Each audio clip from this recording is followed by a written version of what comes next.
I believe in cutting together and putting together all the marketing materials first before you try to get distribution. The first, I've been a distributor, the first question a distributor asks is, how am I ever going to sell this thing? We don't want distributors to ask that question. We want to say, not only here's how you sell it, but we can prove to you there is an audience for it.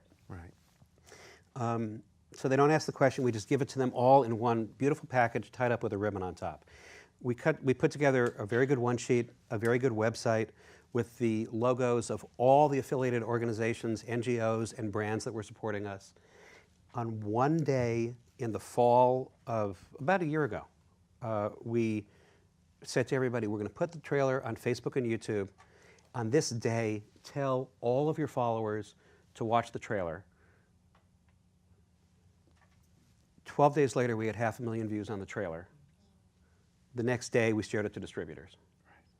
And so we had not only had we reached the audience and seeded interest in the audience in the film, we'd shown distributors there is an audience, and we'd done the work for them.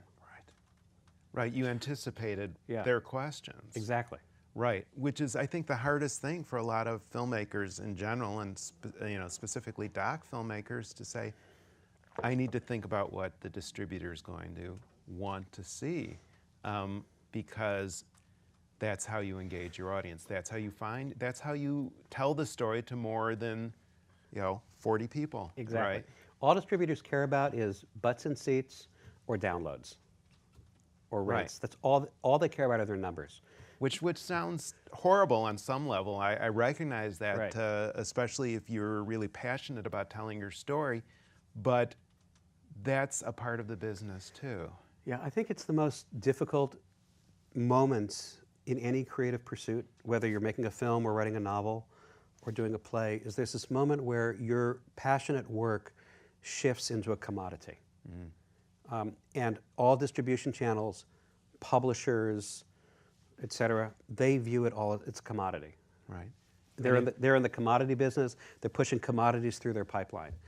And because they will never learn how to speak artist, artists need to learn how to speak distributor. Let's just write that down, okay? Just everybody write that down right now, because it is the key. It is totally transitioning that bridge. That if you don't think about it, they're going to think about it. So you should get ahead of their thinking about it, right? Yeah, and it's and again, having been in the distribution universe and distributing, when I was at Nat Geo, we ultimately built a distribution company. So I was distributing movies, I was acquiring movies. It's a buyer's market. There are thousands of finished movies made every year that don't get any form of distribution at all and are just sitting in a hard drive in somebody's attic somewhere. You don't want that to be your movie. Right. You want the movie out there and you want it to have the impact that you're hoping it can have.